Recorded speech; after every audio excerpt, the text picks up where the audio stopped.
Good evening. I'll call to order the City of Olean Fair Housing Annual Meeting for the Common Council for April 11th, 2023.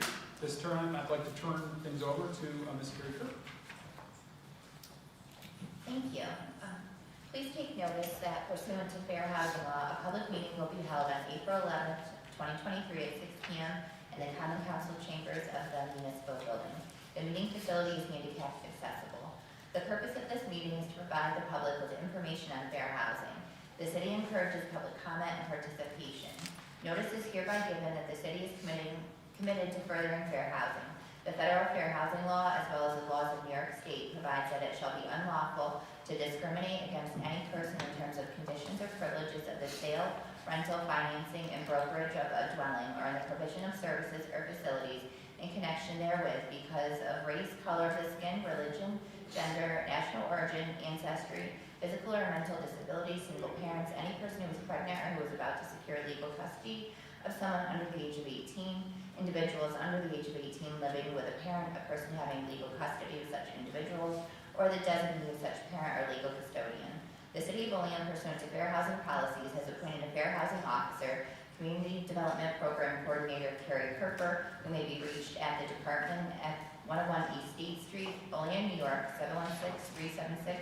716-376-5647, kkirker@cityofolean.org, or you may telephone the United States Department of Housing and Urban Development toll-free at 1-800-669-9777, or TTY line 1-800-927-9275.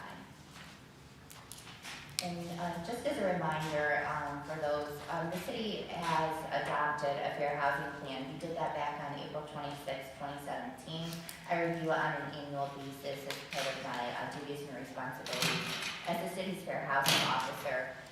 It's reviewed and revised as necessary. And another thing of note is our fair housing plan. It recognizes that public knowledge of the fair housing provisions is the first step in expanding our equal opportunity by providing the information to the public and promoting the fair housing activities and available resources. Our fair housing plan is also available online, or anyone can stop in my office or email me for any further information. Okay, thank you, Carrie. At this time, I will open for the public hearing. If anyone would like to approach the podium, please state your name and address for the record. Again, we have 3 different public hearings tonight, so just to let you know, this one is only related to the fair housing disclosure that Ms. Kerber just read. Does anyone want to speak on the fair housing? Would anyone like to speak? Would anyone like to speak? Okay, at this time I will call the public hearing closed. Thanks, Carrie.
Okay.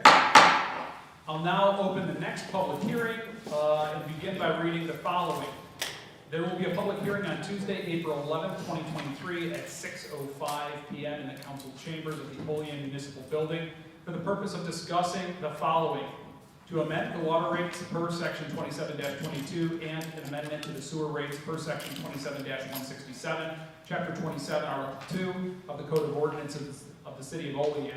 For rate information, please visit www.cityofolean.org or call the Common Council office at 716-376-5635. At this time, I will invite any members of the public to approach the podium. Please state your name and address for the record.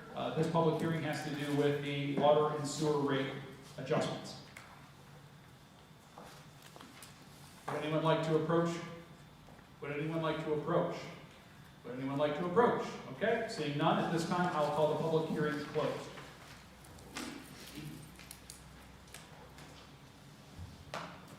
Now we have to wait 4 more minutes.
It would be better than just sitting in silence. And you volunteered.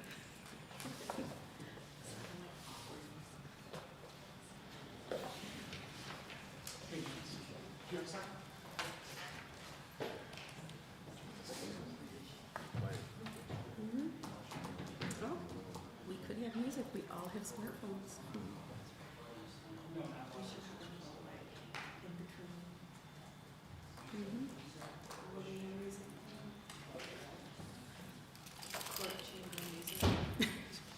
That's right, without chamber music.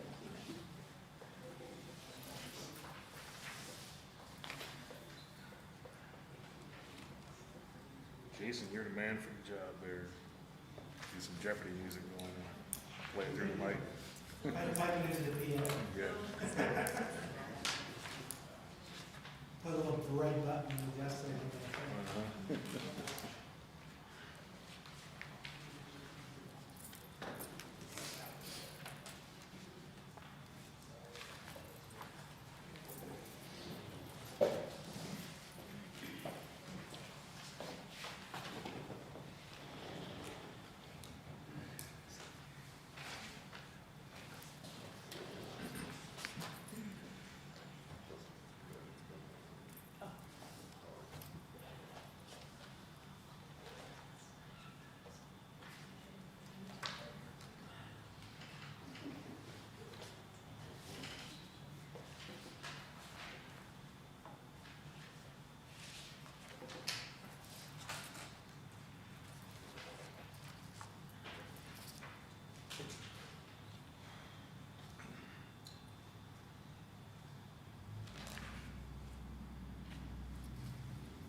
call to order the next public hearing, and we'll begin with reading the following statement.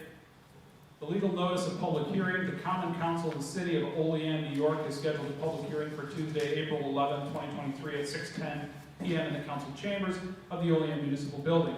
The purpose of this hearing is to receive public input on proposed local law 02-2023 to authorize the City of Olean to override the tax levy limit. For more information or for a copy of the proposed legislation, please contact the Common Council office at 716-376-5635 or visit www.cityofolean.org. Okay, at this time, I will invite any members of the public that would like to approach the podium. Please state your name and address for the record to comment on this public hearing. Anyone?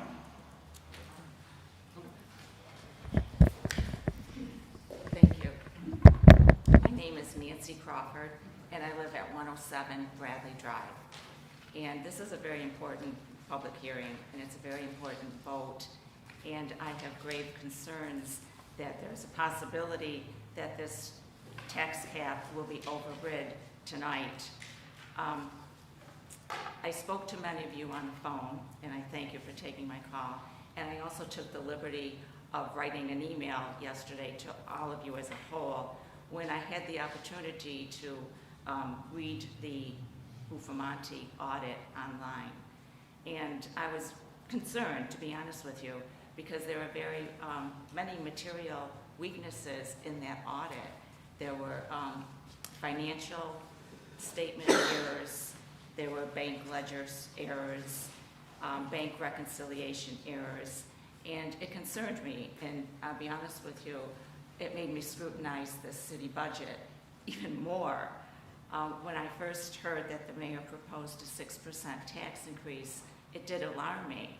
So I called my alderman, and we had an opportunity to talk, and I found out the items that were in the budget that were raising the 6%, and the majority of it, I reasoned, were the full-time positions. So after, and with the fringe, and with that alone, that would have amounted to $302,000 plus.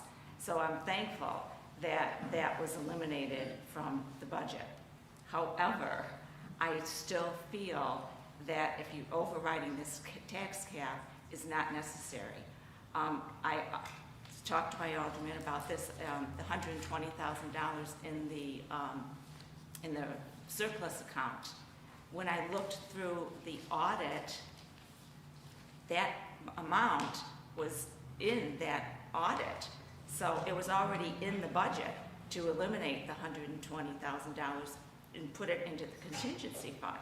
So that really confused me, because if the money is there, that $120,000 could also bring that tax levy down within the 2% range, even lower.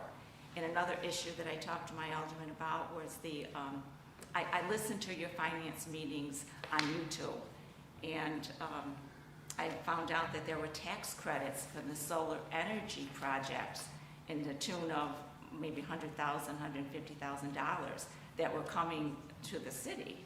So why can't that be allocated in the utility budget to lower the tax cap? So you had, and when I mentioned it to my alderman, she said that it was not cash at hand. However, you could put that in the item budget to compensate for the utility funds and then bring that savings back to the taxpayer. Another issue I made when I was listening to the finance meetings on YouTube, I think it was mentioned that there's money that will come into the general fund at the end of May. Now, I'm not familiar with how that is, but there is some money that is going to be had at the end of May. So if that money is going back into the general fund, why is it necessary to even override the tax cap?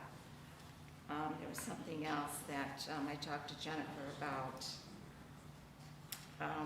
the energy credits, the more funds being put in, the full-time position, and then the salary, the 120 general fund. So I'm here not only for myself, but for all the people that you represent that are on fixed incomes, that cannot afford even $60 a month. I know, John, you had said that a $65,000 assessment would only make an increase of $40 or $60. That's not the case. The case is that you already will get a 2% tax increase from all of us. And without actually seeing the budget, the actual budget, line by line, which I don't have access to, I'm sure that there is something in there that you can not have to override the tax cap. So I'm asking you all to make a prudent decision and keep it at 2% and not set the precedent, because where does it go from here? Thank you. Thank you.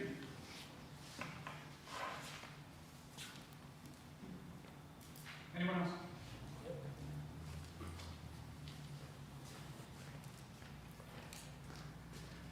Hi, my name is James DeWallaby. I'm a resident of Olean. I'm a real estate developer, broker, appraiser, and I have an economics degree from Fredonia State University. I'm here to talk about, I don't care whether you raise the tax 6%, 10%, 2%. That doesn't matter to me because tax increases have to happen. What I have a problem with is, from my research that I've done on my own, is the amount of properties that are underassessed, grossly underassessed. So I estimate about 35% of the properties, a lot of commercial properties, are underassessed, which means these property owners are not paying their fair share. I'm going to give you a couple examples. I know we didn't do a reval since 2009. It's been 15 years.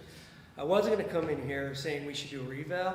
I'm not even sure if that can cure the problem. I don't know how accurate they are. They probably cost a couple $100,000. But what I don't understand is, well, I'm going to give an example first. I'm going to keep names out of it, but sometimes I have to do a business if that's okay. Well Now Urgent Care. Its full market value on the tax card is $211,000. The research I've done on Well Nows, they're a franchise. Individuals own those buildings and they rent to Well Now. The average purchase price for a Well Now Urgent Care is $1 million to $1.5 million. Dunkirk, they purchased theirs for $2.7 million. Olean's full market value is $211,000. It's underassessed by at least $700,000. I'm not going to say the name, but there's a warehouse manufacturing facility on Wayne Street, 15,000 square feet, modern, light manufacturing. Its full market value on the tax card is $169,000. My experience, it's worth $500,000. I'm just going to do a couple more, and then I'll get back to my point. An auto dealership, a branded one, that doesn't sell used cars, that is a branded auto dealership. His full building with service center and everything, usually they're valued at $1 million. This one, full market value is $188,000. And lastly, I'm going to throw one resident in here, not a personal one. There's a house on Queen Street that was listed for $249,000. My house on Ohio Street in Seneca Heights was listed for $249,000. We had a buyer that was going to buy my house, or they were interested in this house. They sold this house on Queen Street because the full market value on the tax assessor card was $70,000. Mine was $188,000. Now, I'm not too worried. I sold my house anyway. But my question is, this grossly underassessed house, the new owners are moving in now. They get to reap the benefits. Why can't it be corrected on the spot, at the point of sale? Fair market value, full market value is what people pay. I don't understand why they can't be corrected at the point of sale. Do we have to wait 10 years for a reval? So what do we do with the properties that are undervalued? Because if we cured that problem, I'd imagine we'd only have to raise our tax bill maybe 2%, maybe 1%, maybe none at all. So that's my big question. I'm going to give one more example. I mean, this was just 45 minutes of me randomly going through properties. Here's a property, 614 to 616 West State Street. It's a commercial property, 4,000 square feet. This is my favorite. Full market value is $23,000. Now, all these people that I pulled, nothing against them, they're very living comfortably, and they're getting high returns off these properties. So I don't think the hardworking, middle-class person in Olean should foot the tax bill of people achieving high returns and living comfortably. It needs to be fixed. It's only going to get worse. So one more point I'm going to make. I'm on the Board Assessment Review. We have an example. Somebody comes in, he says, my house is only worth $88,000. He says, down the street, house similar to mine, he's worth $48,000. He's assessed at $48,000. Well, I want to look at him and say, well, that guy's underassessed. I don't know how to answer that question. He's underassessed. Do we raise his assessment? But the BAR was going to be like, oh, we'll lower him. And then the next person's going to come in and say, well, this person got lowered. So the fairness, people need to pay their fair share. And that's all it is to me. If you want to own a property that you're getting high returns, it's worth $600,000-$700,000, you pay your taxes on it. And I could go on and on. These are randoms. When I mean random, I'm just going down and just happen to pull. And 1 out of every 7 I pull is grossly underassessed. So I don't know if you have thought about a reval. I don't know how accurate it would be. But my question is when we discover a property that is grossly underassessed, why can't we say, hey, look, you had a 10-year break, but now it's time for you to pay a little bit more? Why does that not happen? So that's all I have. Thank you. Thank you.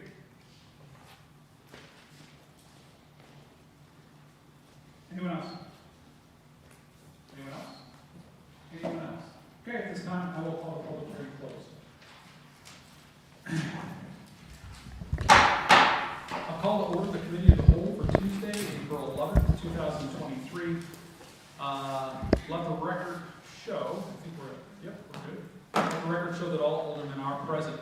So first on the agenda tonight for committee of the whole is PL 23-23 by Mayor Paleo to enact a local law to authorize the city of Olean to override the tax levy limit.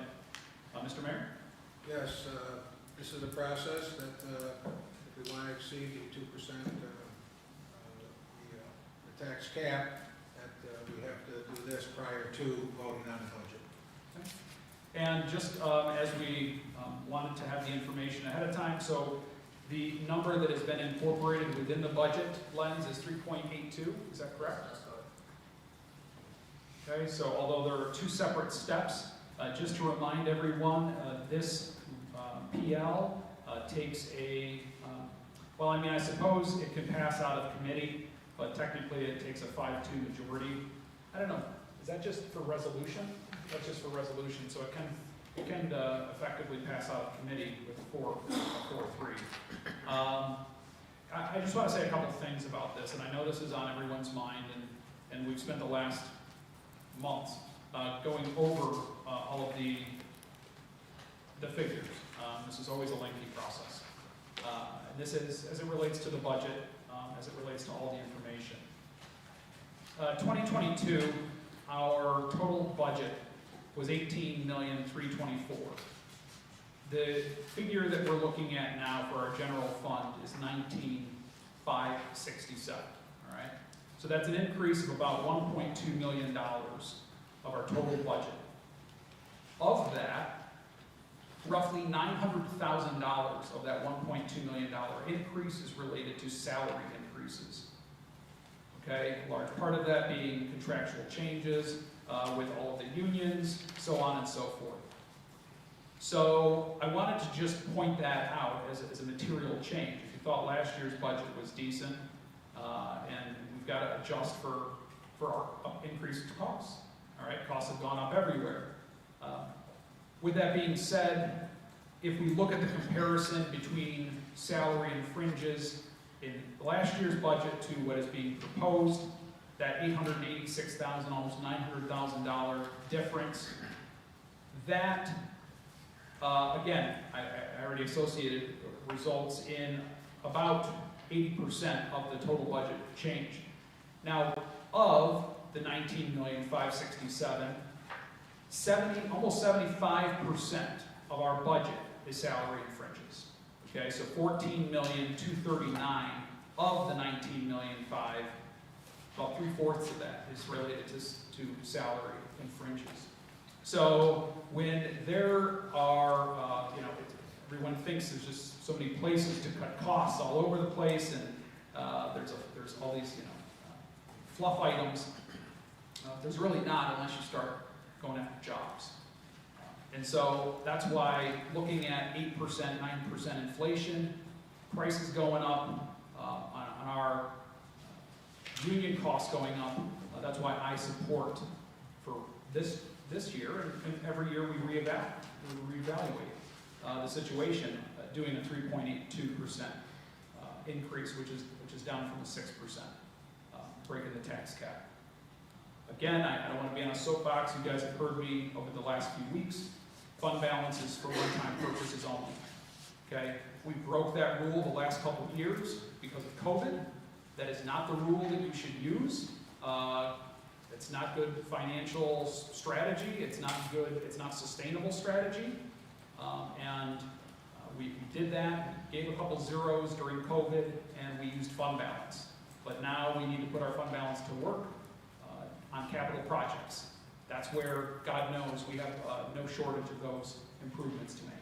So I just wanted to put it out there where I stand here tonight, and I welcome anybody else's thoughts. John? Alderman Anastasia. Yes, I've been receiving a lot of calls regarding the tax cap override. There's a lot of constituents in my ward on fixed incomes, and they're expressing their concerns about us overriding the tax cap. I did go through the liberty of contacting the New York State Controller's Office and asked if there would be any penalties if we overrode this tax cap. And unfortunately, I can't believe it, but there are no penalties. When the governor created this rule, he should have created a penalty if you go over the tax cap, in my opinion, because a tax cap is a tax cap. So last night, I was up till probably 3, 4 in the morning trying to find things about tax caps. I read more about tax caps than I ever cared to read again. But I did find an interesting article in the Schenectady newspaper. It's called the Daily Gazette. And it was an editorial by their editorial department. And I'm not going to read it all to you, but just the captions I highlighted. Editorial says, why even take the option of exceeding a tax cap? We can all agree that property taxes in New York are too high. Again, I'm not plagiarizing, I'm telling you this came from the Gazette, Daily Gazette in Schenectady, New York.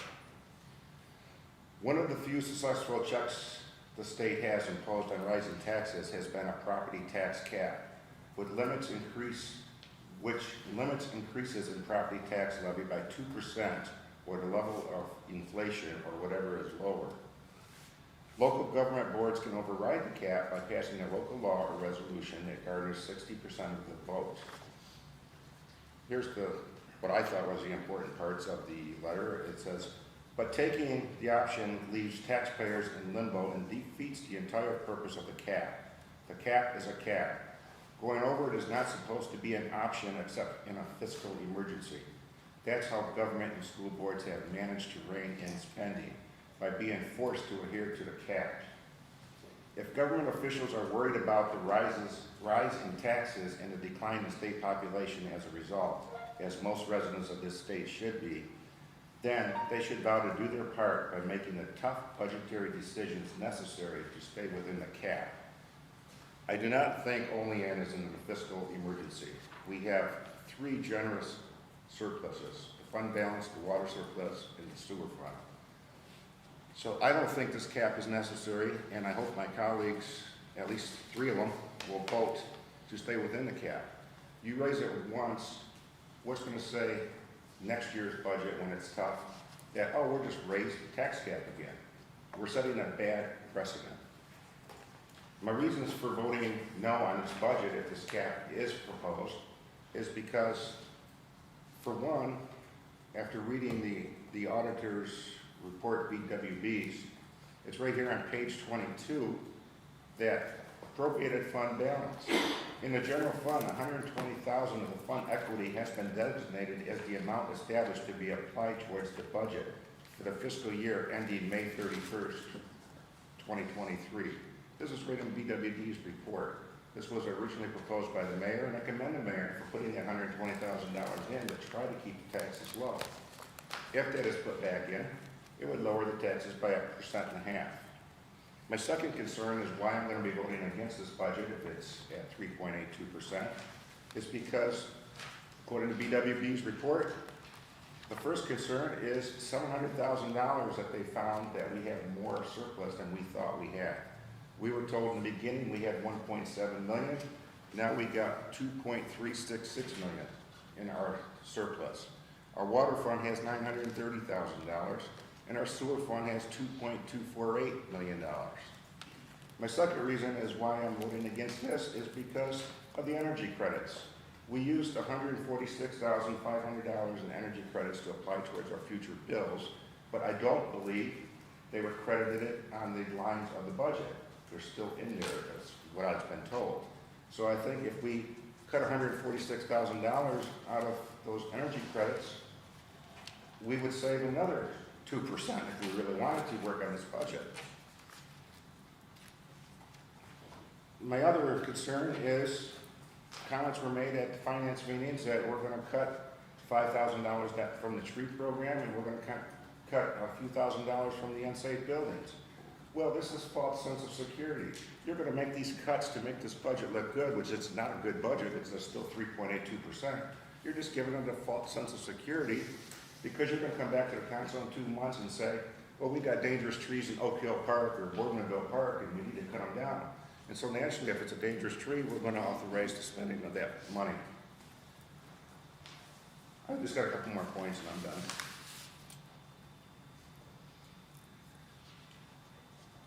I already talked about the 120. I have highlighted here. I was going to talk about the $120,000 and in the BWB report, but I think that money should be taken back out of surplus, used towards the tax levy, bring it down to 2%. Once you guys go over this 2% tax cap, like I said, not to repeat myself, it's just going to be a vicious cycle. Next year, we're going to run into the same problem, and we just have to force our department heads to live within their means. If we have to cut something next year to keep it within 2%, so be it. If I wanted to buy a new car every year, I can't afford it, so it's like you have to make cuts to survive, and there's tons of people out here on fixed incomes. Because COVID is over with, I'm hearing that there's SNAP benefits. Some people are on SNAP benefits. It has been drastically reduced, just to name a few things. So it's like, with cable bills going up, with water bills going up, I'm not complaining about the water bills going up, but that's also a tax, you might as well say, that our residents are going to have to pay when we vote on this water and sewer increase. So come on, people, let's give our residents a break. They cannot afford 3.82%, and don't set the bad precedent of overriding this tax cap. Thank you, Mr. Anastasia. Anyone else? Alderwoman McCall? So, thank you, Alderman Anastasia, for kind of recapping some of the concerns we had regarding the budget that we had submitted to the mayor. To John, Alderman Crawford's point, $885,604 is what is the increase for our salary and fringe that is our contractual obligations that we can't limit without adjusting positions, meaning eliminating positions. When we look at that, that is about 2.4% out of the 3.82% of our proposed tax increase. Utilizing the fund balance is kind of like using your home savings account to balance out your budget each year. And after a while, you deplete it and you have nothing to be able to fix your roof or any of those other things. And the city is kind of at that point. While $2 million might sound like a lot for a city our size, that's not a lot to be able to fix the things that need. We have a list of, I can't even count how many. We have 15 on one page of things that we need to do that we won't be able to cover out of both the water and sewer funds and out of the general funds. It far exceeds what we can do with there. In an ideal world, I definitely would like us not to be looking at breaking the tax cap. We have been within that looking back historically for a number of years. I think that a number of people have made some good points. We utilized 103,500 is what was applied out of those 250,000 of tax credits. That's what's been applied to the budget already. So the outstanding amount is 146,500. That being said, you know, those dollars can be applied to our power and lighting. And we need to make adjustments going forward so that we have all of our accounts in good standing with them and are applying it to the appropriate budget lines there. Having said that, I am reluctantly, but in support of the breaking the tax cap, because we do have 2.4% that is directly tied to salaries and fringe. I think we need to take a look at how we do apply a number of things in the city, and BWB has made some good points that we need to follow up on going forward. I think that we have set a poor precedent of utilizing our general fund to support the budget. And while that number was in there for BWB, even they said that's really not what it's meant to do, right? It's really meant to be able to help us to fund things that need to be done, whether it's infrastructure, truck beds that need to be fixed so that you'll have salt on your roads next year. So I don't believe that one-time vote of breaking the tax cap means that we're going to do that next year, because I see how much each one of the aldermen struggled to make sure that we had answers, hold accountable, asking the mayor to go back, asking our auditor to go back and refigure to tighten the belt, and a lot of the lines are really lean. Are there some places that maybe we need to look at to adjust? Absolutely.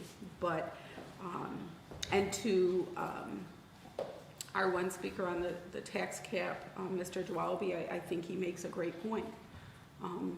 If we had fair assessments, then maybe we would not be in this place, but we are where we're at the moment. And so for that reason, I will support breaking the tax cap, which, Mary, you can correct me if I'm wrong, and I don't want to say, I'm never going to say it's just $46, because I recognize that $46 can mean the difference between somebody purchasing something or not. So on a $65,000 house, it's about between $40 and $45, if I'm correct, a year, right? I thought I heard somebody say a month, but about a year. And so if you have a $130,000 house, you're talking about between $80 and $90 annually on there. Just to clarify that piece, so thank you. Yeah, thank you for that, Alderwoman McCall. You know, I want to just jump in with a couple observations. I did some homework on state mandated tax caps too. They've been put in place for the generations that came in the 80s and 90s, when tax increases sometimes outpaced inflation, right? When tax increases were 6%, 7%, 10%. Dave, I think you were even on the council a couple of those years. And I probably voted enough too. Just to clarify that. But I'm not suggesting you did, Dave, but I'm just saying you can probably remember those years. And the point being, a tax cap put in place, it does serve as a positive protection for taxpayers. And it's helpful when inflation is 0% or 1% or 2%. But when inflation goes 7% or 8% or 9%, then it also ties our hands, because at the same time, the city, whether we want to look at it or not, it has to operate as a business. It has contractual obligations. All of our unions get raises every year. So what is the city to do? I do believe that we look to cut costs where possible without sacrificing the services that we all want. I mean, Certainly, you can cut costs if you stop fixing roads, but I know that, that would not be beneficial for anyone, right? So I just want to, the tax cap is there, but it also, in times that we haven't experienced in 20 years, inflation like we've seen, it does us a disservice too. And that's why it is made to be broken in situations like this, not year after year. This isn't a slippery slope, but if inflation is 10% every year for the next 5 years, what else are we supposed to do? We would obviously be looking at some really tough times, but that's why I'm in favor of. And again, I think it is a concession from 6% to 3.82%. Anyone else? Alderman Benyon. I agree that during the 6% cuts, some things were cut, but as Alderman Anastasia referred to, they were things that were stated to us that would come back to the fund balance to be asked for to be put back in. That's just backdooring using the fund balance to balance the budget, which you just sat here and said isn't the best way to do things. So one way is just saying I'm doing it, the other one is saying, well, we may do it, but it's still the same. For me, there's still things in that are left up in the air. I know personally, I asked what the project at Forness was going to cost the city. I don't believe we were ever given the answer.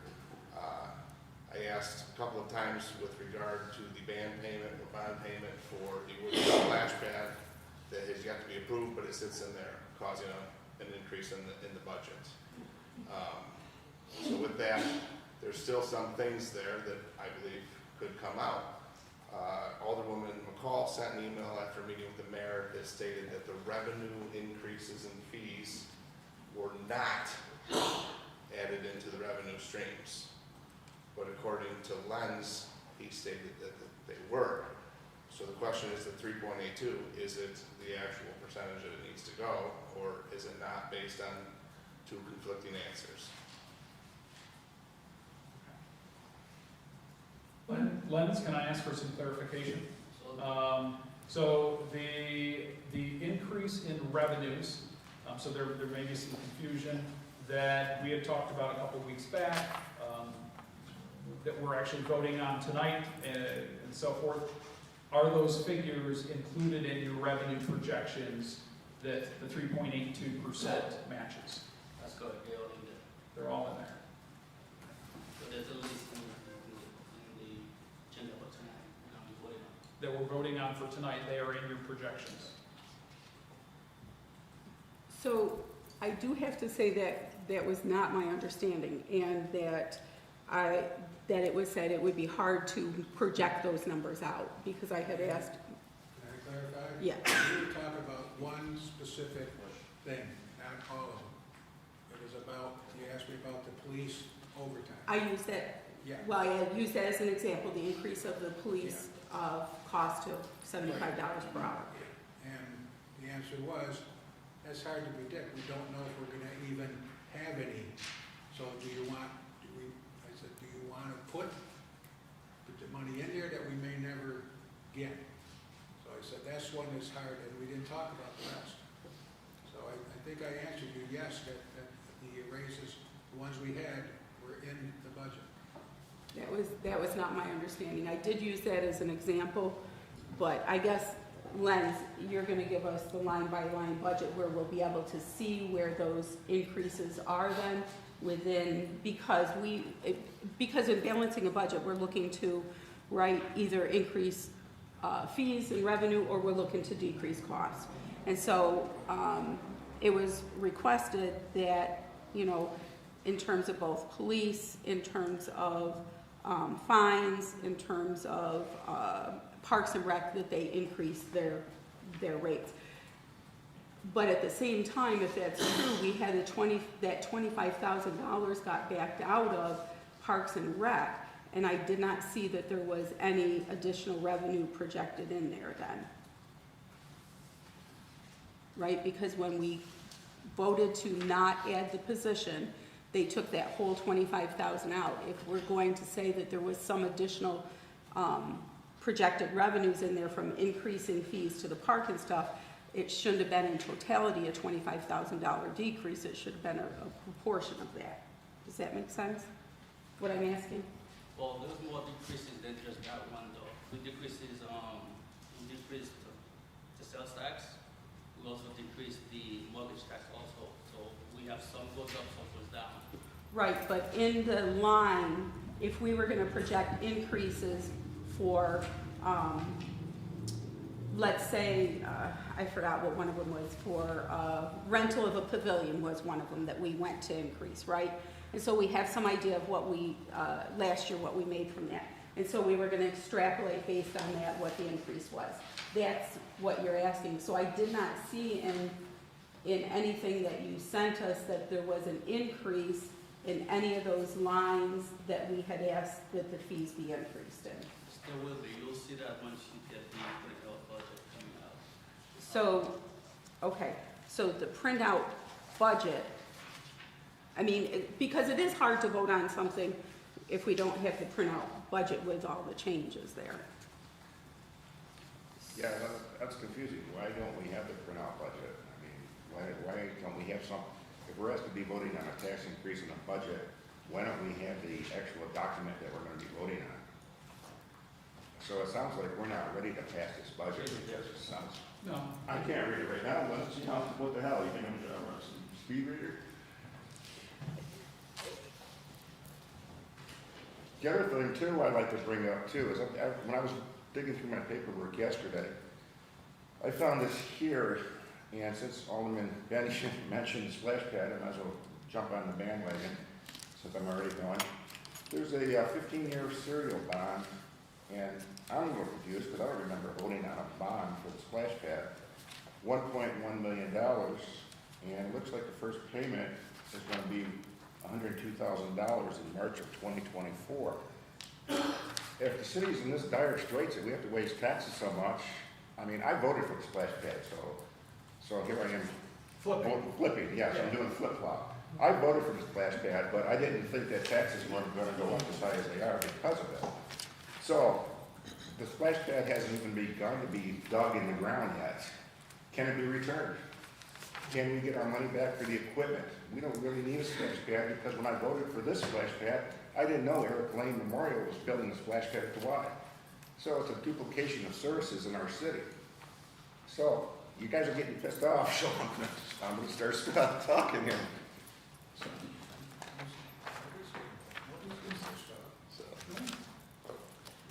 You have the right to your, Absolutely. that's what you're here for. But that's a good question. I mean, I remember voting on this bond that looks like it's, I don't know if Lentz did this, or I don't know how I got it, but it's a layout of the splash pad bond and the payments. It's called a projection, Dave. This is for This was from municipal solution. December.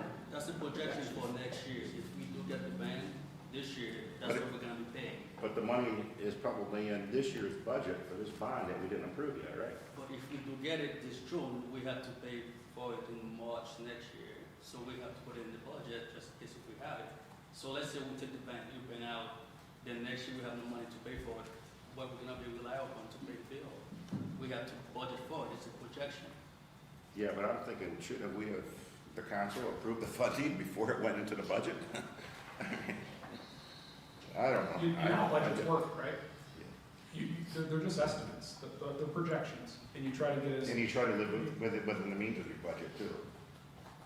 So, Absolutely. Okay, anyone, so there's a fair point, as far as getting a revised copy. I think that's where Alderwoman McCall left off, on getting a revised budget. So I guess what my recommendation may be, and if anybody has any other comments, that's fine. But I think that we should, I don't know, I'm open to suggestions as far as the first PL, but I think what might help is if we are able to update and get revised handouts that include the changes in the revenues. Would that help, Mayor? I think so, yeah. as well as essentially a printout of everything that ties with the 3.82%. Are there any other suggestions? Alderman McCall? I'm in agreement with that because I think that, I think even voting on my understanding is we could vote to break the tax cap and then not need to down the road, so we can have that. But I guess I'm feeling that we don't have the information to be able to adequately make informed decisions. Okay. Anybody else? I was just gonna say, I think I agree with that because there are still a lot of questions, or just things that are unclear even up until right before we came. And I think to be able to blindly vote isn't fair to us, and it's not fair to our residents as well that we represent. Okay. So Mayor, could we receive copies of your new budget? That incorporate all of the changes that we've spoken of thus far? John, can I just ask, because sometimes, and because it is a large document, and to actually something that Alderman Benyon had suggested is, going forward, I think, I know it's too late this year, but electronic versions where we can track the changes would be very beneficial. And in the new budget, we're going to be able to see, or it's highlighted where the changes are for us, I'm hopeful. Is that possible then to do it like electronically, so that way the changes, so that way there's not confusion? You could actually compare it to the one that you already have in your possession, or I could put a line next to it, and you could see the differences. Yeah, that would be good. So in the new budget, you could add another line in there to show any changes? Is that what you mean? No, yeah, sorry, I meant going forward, like, in the years in the future to do it electronically, that way when you make a change, it's kind of just seeing what Alderman McCall was just asking. So Liz, I think they're asking for an Excel spreadsheet that can be shared. And then when corrections are made to the spreadsheet, it can be highlighted in that spreadsheet and it's shared, so no one else will be able to make changes to it except yourself. And that way, it's presented for everyone to be able to see. It's easier to search, easier to go through. It's just a simple Excel spreadsheet on Microsoft. We'll have to number them such that they know what, so somebody's not looking at one. Yeah, it'd be a shared document, so anyone would be able to, it'd be one document, it could be shared, no one will be able to edit it. It's an office feature, it's easy. But what I'm saying is, the one you got last week would have to be, you'd have to know to not look at that one, look at the new one. Yep. Look at it for comparison, but then look at that. Yep. And we get this year, that won't be the case, it will, but so if we have that additional line, that would be helpful. I mean, you could have last year's tab for 2022 and then the current tab in there for 2023. That way they're both on the same document. You can easily go back and forth between the two. It's a simple request. Okay, although I don't think everybody probably would take an Excel file. Dave's Prefer gonna paper- have to prefer get it to paper the county. copies, David? It's gonna be kinda, I prefer paper, it's gonna be kinda hard to read an Excel thing on my phone. So can you? That's why you're. You do have to scroll over. Okay, so what do you want to do? I think at this time, what we could do, until we'll have to have a special meeting tomorrow, I would suggest to revisit this. Lynn, you got a copy right now, right? So you do it. You wanna take a little break, let's go to the copy machine right now and make copies for everybody. Yeah, why don't you do that? You guys want Front and back. copies? Yes. Grab 7 copies, 8 copies.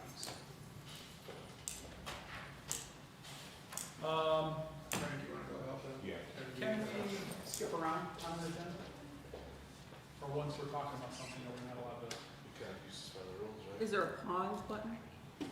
Is that all you do? It's just a committee meeting, it's not, it's just like a committee, Yeah. finance There's no- committee, you there's no just active bounce motion. around the.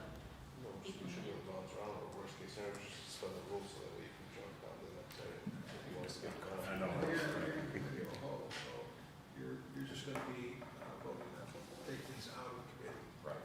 So I think you're okay. Okay, well then, why don't we, in the meantime, why don't we go to PL 24-23 by Mary Elio to amend the water rates pursuant to section 27-22 and the sewer rates pursuant to section 27-167A of the City of Olean Code of Ordinances to raise rates 2%. Each is reflected in the 2023-24 budget. Are there any, this again has been discussed, we had our public hearing. Are there any comments or questions on this resolution, on this PL? And this is reflective of the changes with the March 13th email, correct? With dropping some of the thresholds That's correct. and working into trying to equalize that. That's correct. That's, as I've been informed, yes. One rate for residential. Mayor, this incorporates the changes that we discussed with Brad, correct? Yes, With dropping the lower thresholds and bringing them up. that's what Brad, yes, I asked Brad, and he said yes. The last document, I believe you said it was March 13th. March 13th there. Yeah, that has the changes in it to reflect what you wanted. Suggested. Okay. All right, seeing no questions, I'll entertain a motion. All right, I'll motion, second by Panis. All in favor? Aye. Opposed? Any oppositions? All right. Next, PL 25-23 by Mayor Elio to amend the fines and fees of the City of Olean as reflected in the 2023-24 budget and to amend the City of Olean Code of Ordinances to update various fees and fines. All right, so we went through that lengthy process. We received all the presentations, of which should be reflected once we get in the budgets, but we have to actually formally pass this first. Are there any comments or questions? All right, seeing none, I'll entertain a motion. A motion. Motion is made by Robinson I'll second. and seconded by Forney. All in favor? Aye. Opposed? Okay, that passes and is referred to tonight's regular meeting. We're going to skip over, for now, the budget. All right, go to PL 27-23 by Mayor Elio to declare the month of April 2023 as Fair Housing Month in the City of Olean. Any questions or concerns? Seeing none, I'll entertain a motion. Alderwoman McCall, can I get a second? I'll second. All in favor? Aye. Opposed? Motion carried and is referred to tonight's regular meeting. How about PL 28-23 by Mayor Elio to authorize the mayor to execute a third-party operator agreement for the Olean Area Transit System, extending the existing contract between the City of Olean and Transdev, DBA First Transit Inc., for services for a period June 1, 2023 through May 31st, 2024. Mr. Mayor? Carrie, do you want to speak on this? Sure. As you may recall, in, I believe it was December of 2019, I followed public procurement for at least competitive request for proposals, had various operators bid on that, and they were scored. Ultimately, the contract went into effect at June 1 of 2020. There's an option to renew. We can do it up to 3 times annually, on one annual basis. This is the last time that we'll be able to do that. So I will, again, this December, be doing a competitive RFP process for a new possible contractor to start the following June. Okay. Any comments or questions? Seeing none, I'll entertain a sponsor. I'll sponsor. Sponsored by Alderman McCall and seconded by Alderman Bennett. All in favor? Aye. Opposed? Motion carried and is referred to tonight's regular meeting. All right, so at this time, we will just take a couple minutes. Break.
play some elevator music for this awkward silence.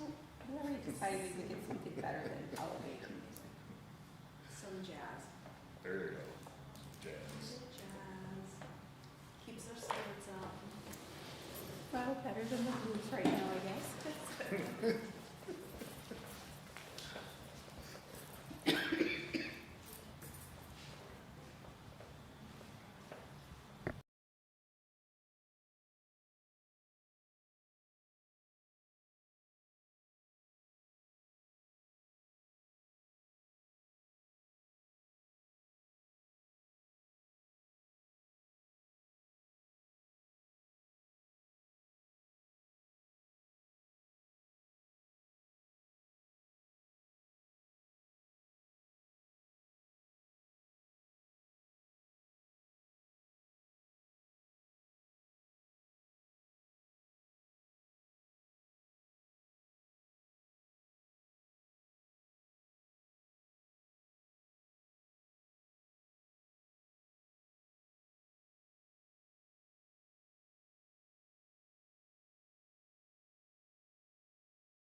conversation here as far as what we want to do.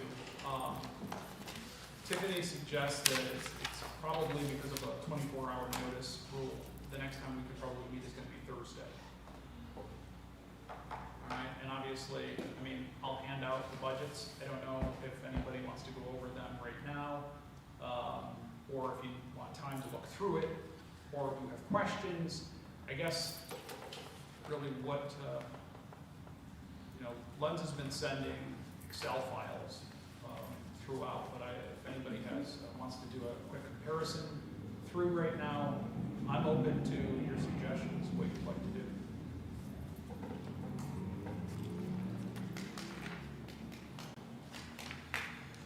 I guess we'll just wait for everybody to get a copy of the budget. Well, it's probably not popular, but I think in fairness, having time to look at it. Yeah, no, that's makes as much sense to me as. Yeah, I understand, I'm sure it's probably unpopular, nobody wants to come back on Thursday, but No, that's, to look at something Sure. that large and then digest it and vote on it and do it all tonight, I think is rather unfair. sure. Okay. Anybody disagree? Okay, so that works. So then we don't need to make, you can just get that prepared for tomorrow to go out for Thursday then, right? Now, we've already done one public hearing. Right. Just, We'll postpone these. be prepared, we gotta get a budget also, be prepared to stay as long as it takes to get it hashed out. Thursday night, or Thursday, what time, and what time? Yeah. Otherwise, well, we could come back on Saturday. Right. That won't be the first time. What's that? It won't be the first time the council's not on Saturday. Yep. No, that works. But from a timing 24 perspective, hours but notice. what about the timing then? Saturday. What would you have to do? Well, that's what I was gonna say, if you want me to set up a list for Thursday and Friday. And Saturday? How couldn't you do it?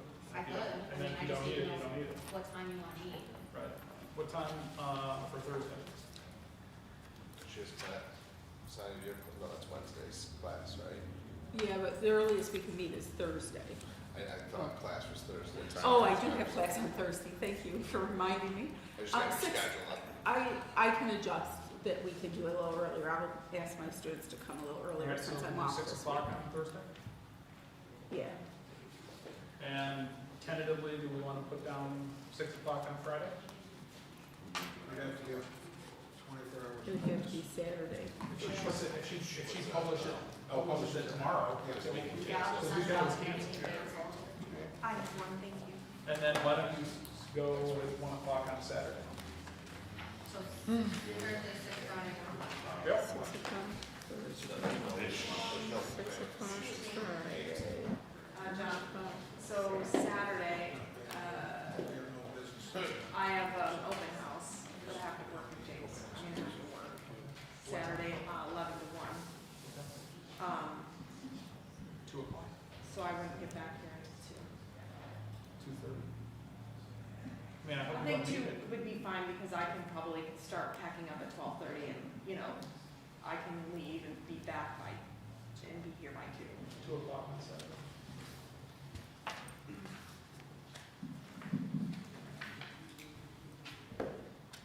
So it's 2 o'clock on Saturday?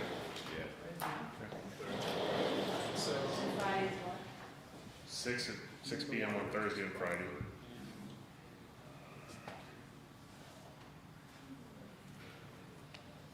We decided 2 or 2:30, what did you decide? I think I 2. heard 2. 2 on Saturday, 6, 6, 2. prospective. Correct, Vernon? 6, 6, 2. Yep.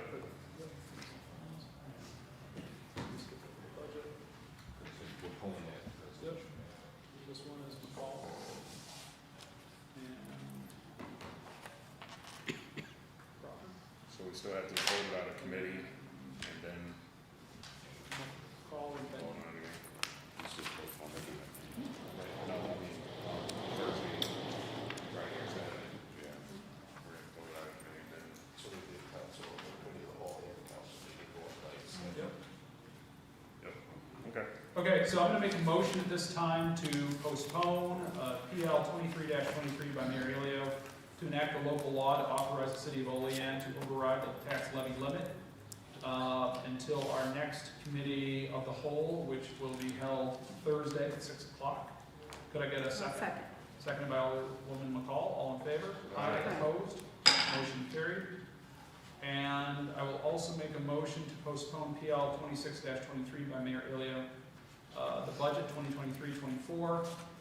Postpone that until Thursday, 6 o'clock, committee of the whole as well. Could I get a second? Second. Second by Alderman Robinson. All in favor? Aye. Opposed? Motion carried. I'll make a motion to adjourn committee of the whole. Could I get a second? Second. Second by Robinson. All in favor? Aye. Opposed? Motion carried. All right, I'll call to order the regular meeting of the Common Council for Tuesday, April 11th. But will the clerk please call the attendance roll?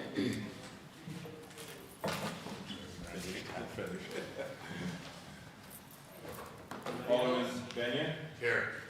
Alderman Panis? Here. Alderman Forney? Here. Alderwoman McCall? Here. Alderman Robinson? Here. Alderman Anastasia? Here. President Crawford? Here. Please rise for the invocation. Heavenly Father, we come to you today asking for your guidance, wisdom, and support as we begin this meeting. Help us to engage in meaningful discussion, allow us to grow closer as a group, and nurture the bonds of this community. In your name, we pray. Amen. I pledge allegiance to the flag of the United States of America and to the republic for which it stands, one nation, under God, indivisible, with liberty and justice for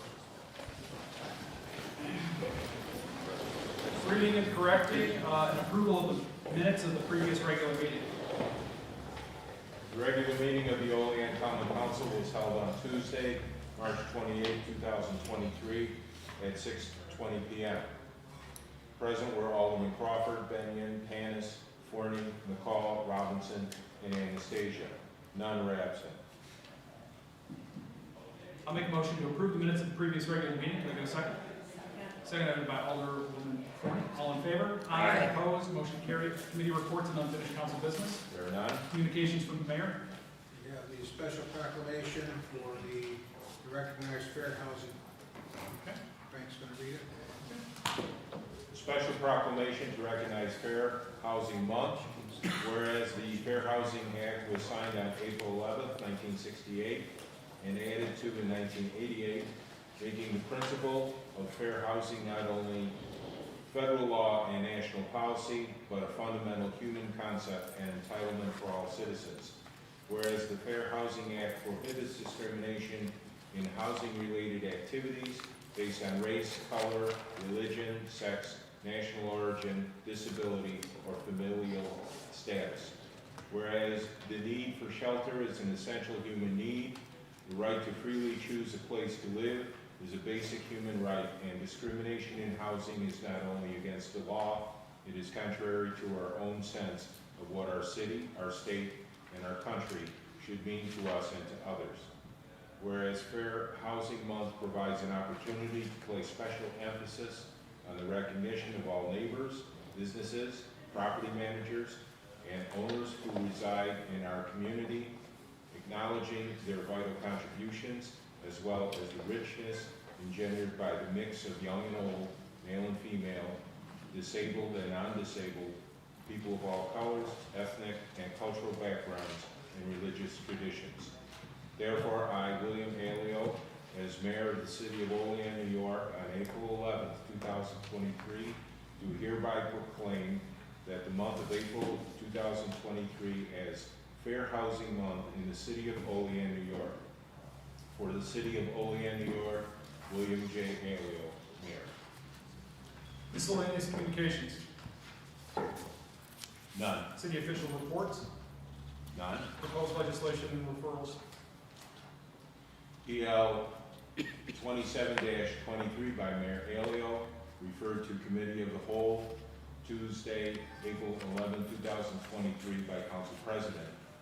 PL 28-23 by Mayor Elio, referred to Committee of the Whole, Tuesday, April 11, 2023 by Council President. Okay, before I open it up for public comment, I'd like to offer an opportunity to any of the aldermen make a statement at this time. Okay, seeing none, will the clerk please read the public comment statement?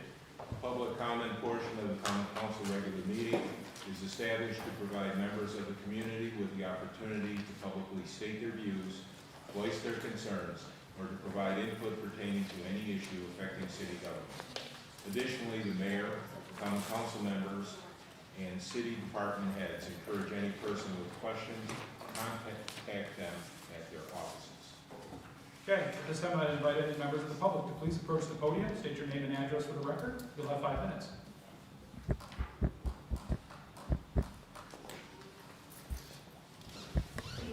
My name is Andy Bushnell. I am the Olean Women's Softball League Commissioner, and I'm here because I wanted to discuss some things I heard in the last couple of budget discussion meetings.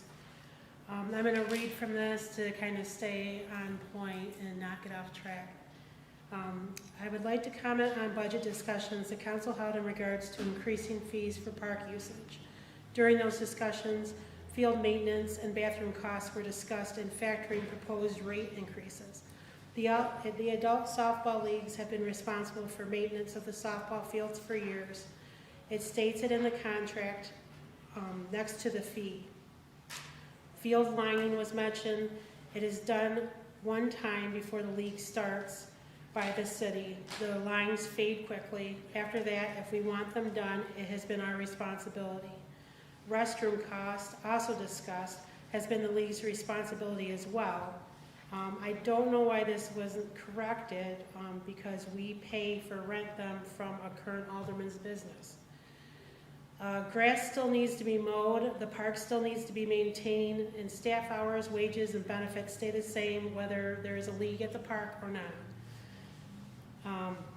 Our fees, if this resolution is passed, will have increased 100% for a user fee, 100% for waiver fee, 67% for tournament fees, and 67% increase for the lighting fee. Once the LED lighting is installed, the cost will be a fraction of what they are now for the city. This will also be the second year in a row for rate increases, and that's why they are so high. I included the increases we were assessed with last year. The Women's League's costs run last season $6,227.57. This is a little over 2 months of 2 nights a week. This cost does not include additional ways we put money into fixing the fields with raised funds.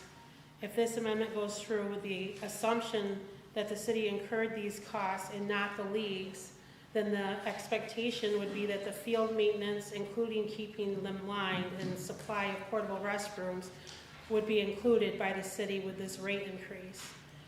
That would be appreciated and make more sense.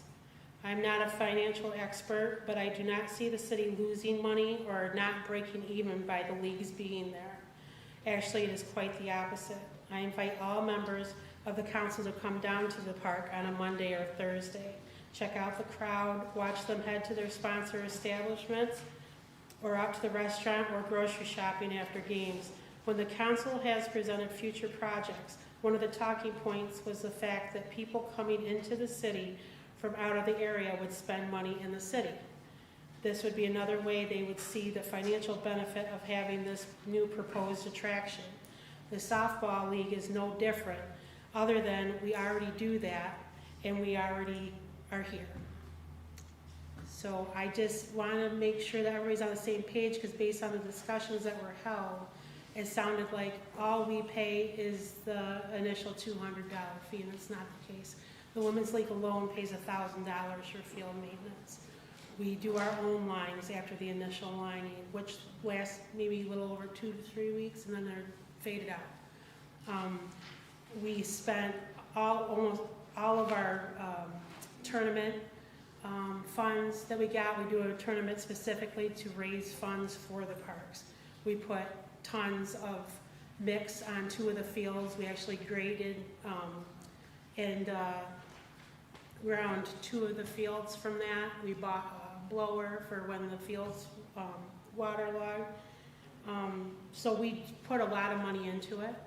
And the Women's League has the lion's share of out of area. I have 5 teams that are actually out of state. They're come and spend funds. So I just think it needs to be discussed more. If our rate are going to be increased this much, then maybe the discussions that were had about taking back the maintenance from us and having the city rent our porta-johns for us, because they're also being used by the rest of the park goers during those months too. It would be less of a burden on us, because none of our leagues make a profit on our leagues. We get fees for what we have to spend. So I think that's it. Thank you. Thank you. Anyone else? Anyone else? Anyone else? All right, at this time I'll call public comment closed. On the finance and bills? None. Resolutions? Local law number 2-2023, PL 23-23 has been pulled. Postponed? Postponed. Resolution 25-23, PL 24-23, out of committee by Crawford, seconded by Alderman Annis, to amend the water rates pursuant to section 27-22 and sewer rates pursuant to section 27-167A of the City of Olean Code of Ordinances. All right. Any final comments or questions? Will the clerk please call the roll? Alderman Benyon? Yes. Alderman Tanis? Yes. Alderwoman Forney? Yes. Alderwoman McCall? Yes. Alderman Robinson? Yes. Alderman Anastasia? Yes. And President Crawford. Yes. Resolution passes unanimously.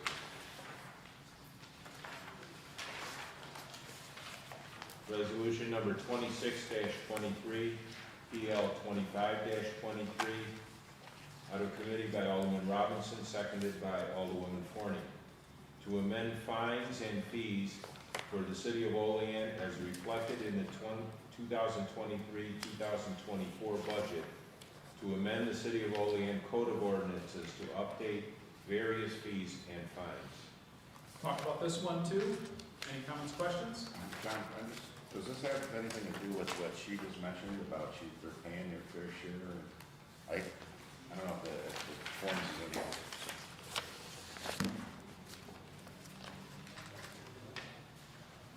I believe it's the adult field summer race.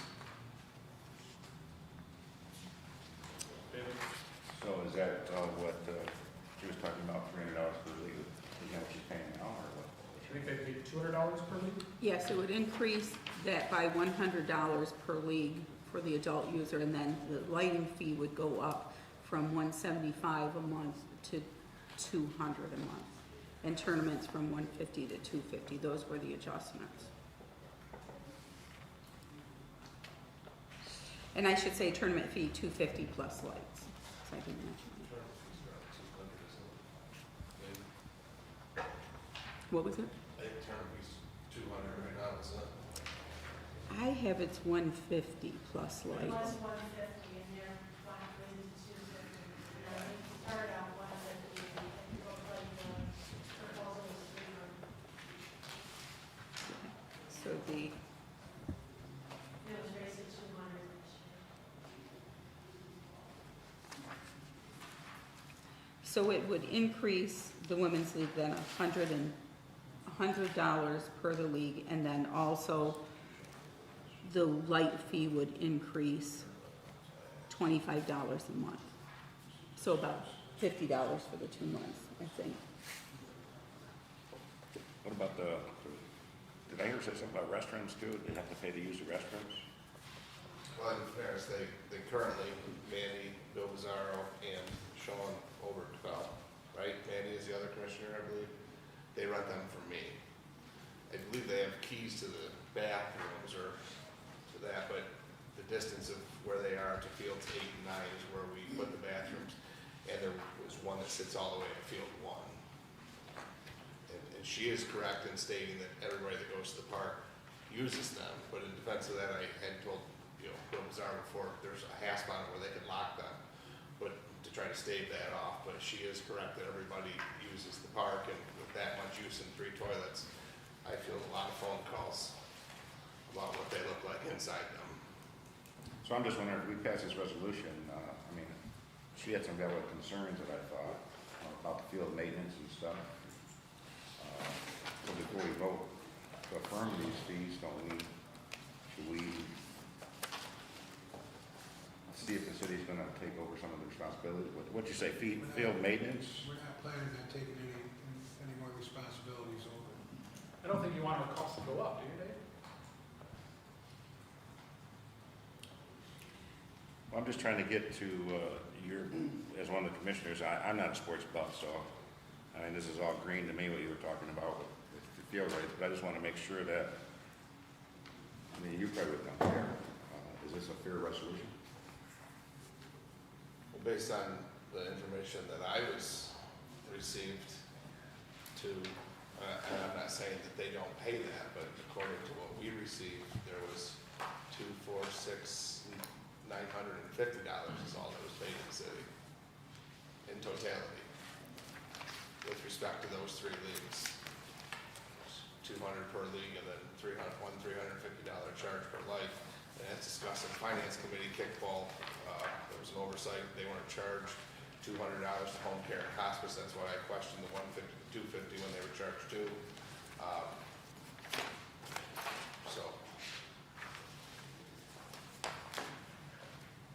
And to answer your question, based on the information, then yes, it would be perceived to be fair, but what she's presenting is that they pay something else. I'm assuming that they don't pay that direct to the city.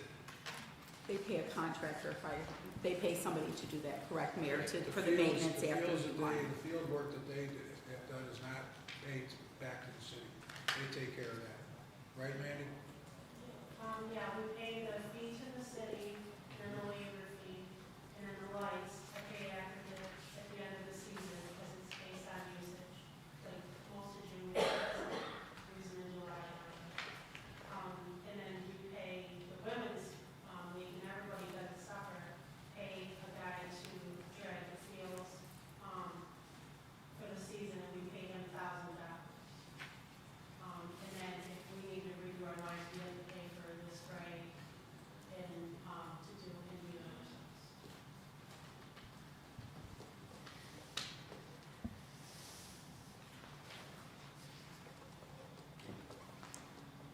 Is there any other conversation? Okay, any other comments, questions? Will the clerk please One quick question. With the bonus lights going forward, this light fee would include all of the lights, correct? Which would be 8, 9, and 1 now? Yes. That's not per field, correct? Right. So we would not increase it because we have So more with lights. the increase, they would also be getting 2 more illuminated fields, correct? Yes. Because right now there is one field over there illuminated? Field 1. It's going up to 3. My understanding is you're putting lights on 8 and 9. 8 and 9, yep. Well, I was told that field eight couldn't have lights because they couldn't cross the power lines, but that No, hasn't changed. We've worked through that with the lighting company. The poles are going to be on the sides of the fields and not in the outfield because of the high tension wires. And they guarantee us that the lighting will cover the field. Field 9 will have that'll have the coverage too. So And it's my understanding that if we use lights on one, that's one cost. If we would use the lights the same on field nine, that's a separate cost. It's whatever we turn on. and remember the LED lights, our costs are going to go down too. The lights. There'll be 3 softball fields there, 1 baseball field. For that, And the football field. for that one cost of the 1 light charge. So, okay, You're not gonna have all the lights on. You're not gonna have baseball lights on. Well, you may.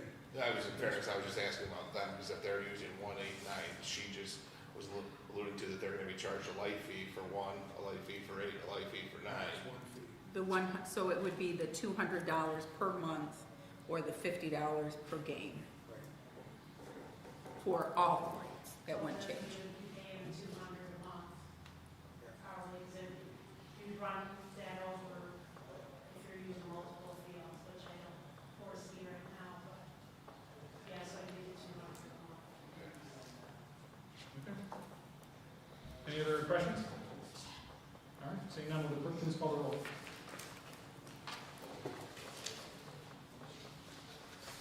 Alderman Benyon, Yes. Alderman Panis, Yes. Alderwoman Forney, Yes. Alderwoman McCall, Yes. Alderman Robinson, Yes. Alderman Anastasia, Yes. and President Crawford. Yes. Resolution passes unanimously. Resolution number 27-23, PL number 26-23 has been postponed. Resolution 28-23, PL number 27-23, out of committee by Alderwoman McCall, seconded by President Crawford, to declare the month of April 2023 as Fair Housing Month in the city of Olean. All right, any comments, questions? Seeing none, will the clerk please call the roll? Alderman Benyon, Yes. Alderman Panis, Yes. Alderwoman Forney, Yes. Alderwoman McCall, Yes. Alderman Robinson, Yes. Alderman Anastasia, Yes. and President Crawford. Yes. Resolution passes unanimously. Resolution number 29-23, PL number 28-23, out of committee by Alderwoman McCall, seconded by Alderman Benyon. Resolution authorizing the mayor to execute a third-party operator agreement for the Olean area transit system, extending the existing contract between the city and TransDev, doing business as First Transit Incorporated. All right, will be, any comments or questions on this one? Seeing none, will the clerk please call the roll? Alderman Benyon, Yes. Alderman Panis, Yes. Alderwoman Forney, Yes. Alderwoman McCall, Yes. Alderman Robinson, Yes. Alderman Anastasia, Yes. and President Crawford. Yes. Resolution passes unanimously. All right, any questions before we adjourn? Everybody's got your new budget? Stay up till 3 a.m. reading it tonight. I'll make a motion to adjourn. Could I get a second? Second. All right, seconded by Alderwoman McCall.